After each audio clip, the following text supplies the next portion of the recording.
Olá, pessoal! Eu sou a Auresia Cavalcante e hoje eu vim trazer para vocês mais uma aula sobre o nosso curso de Introdução à Astronomia. E o tema de hoje é a vida das estrelas. Espero que vocês gostem. O que são as estrelas? Cada estrela que nós vemos brilhar no céu noturno é uma grande esfera luminosa de gás superaquecido que possui luz própria e gera sua própria energia.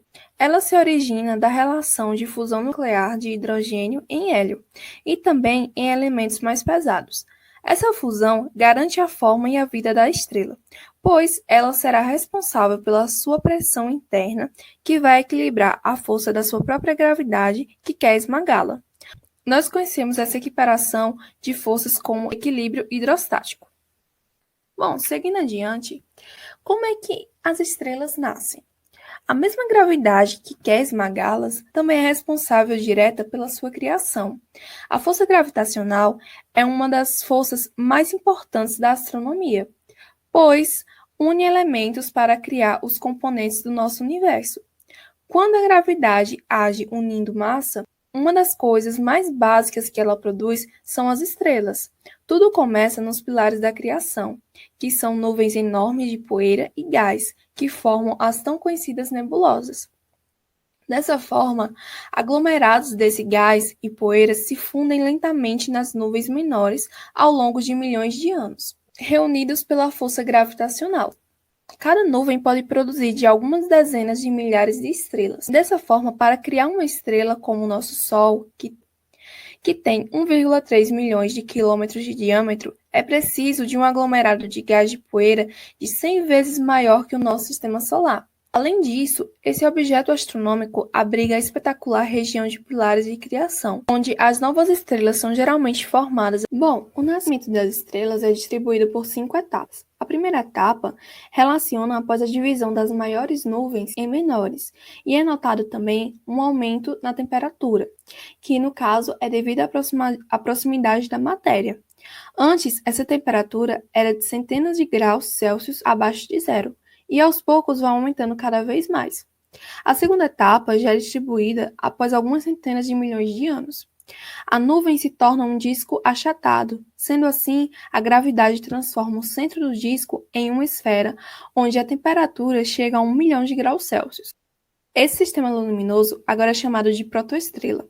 A terceira etapa é após 10 milhões de anos depois. O núcleo ardente de hidrogênio da jovem estrela ultrapassa 10 milhões de graus Celsius. Por conta disso, algo incrível acontece.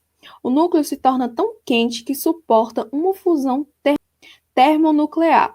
Isso significa que os átomos de hidrogênio se movem mais rápidos o suficiente para se fundirem tomando um átomo de hélio. A quarta etapa é a partir da relação da fusão produzir a energia necessária para alimentar a estrela ao longo da sua vida, fornecendo uma fonte constante de luz e calor. A quinta etapa é devido a essa relação, ela consegue ganhar a sua forma esférica por proporcionar o chamado equilíbrio hidrostático. Isto é, a intensidade da pressão de dentro para fora se iguala à intensidade da gravidade que tenta implodi-la. Então, a estrela pode queimar feliz até que algo mude. Nesse momento, de fato, a estrela nasceu e ela entra em uma fase que chamamos de sequência principal, onde ela passa a maior parte da sua vida. Bom, seguindo adiante, nós temos a classe espectral. Após o nascimento de uma estrela, a vida dela se torna uma batalha constante, uma guerra contra a gravidade. É importante salientar que as estrelas na sequência principal não são todas iguais. Algumas são menores e mais frias do que o nosso Sol. Outras são muito maiores e mais quentes. Para entender essas diferenças, existem algumas classificações, como a da classe espectral.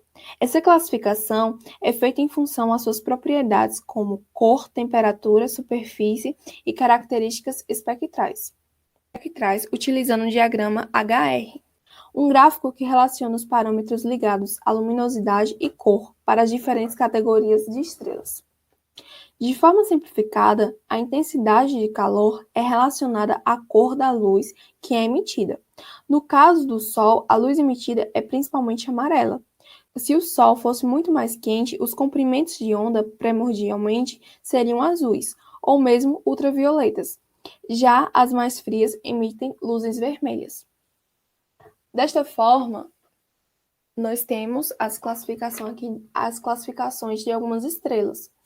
Primeiramente, a anã vermelha. Estrelas pequenas e frias como Centauri, a estrela mais próxima do Sol, são conhecidas como anãs vermelhas.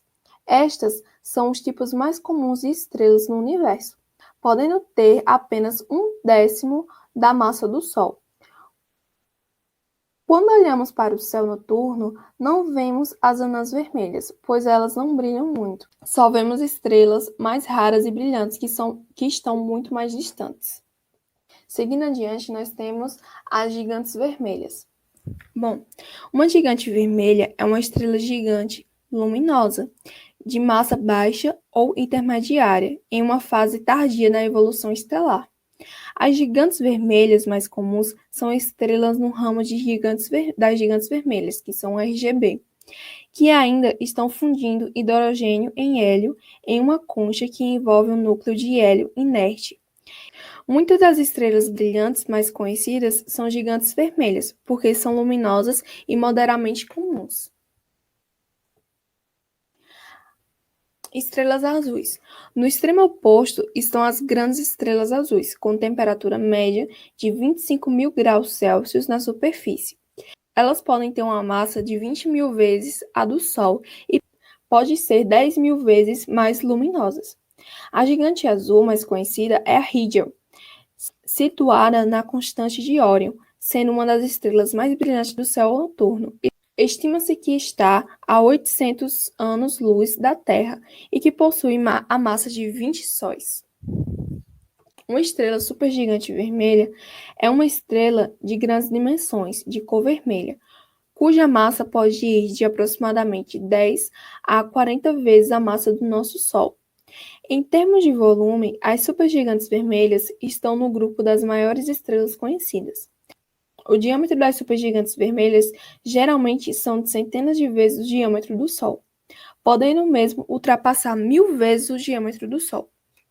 Uma supergigante vermelha é uma estrela que já está no final da sua vida, tendo saído da chamada sequência principal. Uma estrela está na sequência principal quando seu núcleo se dá à fusão de hidrogênio em hélio. Depois em que o hidrogênio acaba no núcleo, a estrela sai da sequência principal. Esse tipo de estrela é bastante brilhante, mas relativamente fria. A supergigante vermelha, no final da sua curta existência, acabará por se transformar numa supernova, uma gigantesca e violenta explosão. Anã branca. Ela funciona como uma estrela aposentada, que continuará a brilhar durante bilhões de anos, enquanto irradia a sua vida inteira de energia. Supernovas. Para algumas estrelas, a geração de energia pode ser tão intensa que a camada que circunda o núcleo não consegue transportar eficientemente a energia gerada para fora do núcleo. A temperatura e a pressão do seu interior crescem assustadoramente, até que a pressão gravitacional não mais consegue suportar a pressão térmica, e a estrela explode, injetando uma grande quantidade de matéria e luz, surgindo então a supernova. Estrelas e nêutrons. Ferro é o elemento mais pesado que pode ser sintetizado no interior de uma estrela. Então, quando o processo de transporte de estrela é eficiente, outras fusões ocorrem, até que chegue um ponto que não seja mais viável e a gravidade volta a agir. A pressão gravitacional pode ser tão grande a ponto de fundir os elétrons com os prótons, formando nêutrons. Esses nêutrons não gostam de ficar juntos, assim gerando uma pressão contrária à gravidade, formando um objeto conhecido como estrelas de nêutrons. Outro fator muito determinante na vida e na morte das estrelas é a massa. As mais massivas vivem vidas mais curtas do que as que têm menos massa, pois as com mais massa queimam mais rapidamente o seu combustível do que as estrelas que possuem menos massa. Quanto mais massa a estrela tiver, maior é a temperatura. A pressão e a taxa de fusão e ela queimam muito mais rápido. Como as estrelas morrem? A vida de estrelas na sequência principal não é eterna. Ela dura enquanto houver combustível para queimar. Se o combustível acaba, a fusão para a gravidade vence. A gravidade nunca desiste. Vale lembrar que o tamanho de uma estrela não influencia apenas no seu tempo de vida, mas também determina como ela vai morrer. Bom, por hoje é só. Eu espero que vocês tenham gostado do vídeo de hoje. Aqui está uma representação de um ciclo de vida de estrelas. E qualquer dúvida, vocês podem falar comigo, que eu estou aí disponível para vocês. E até a próxima!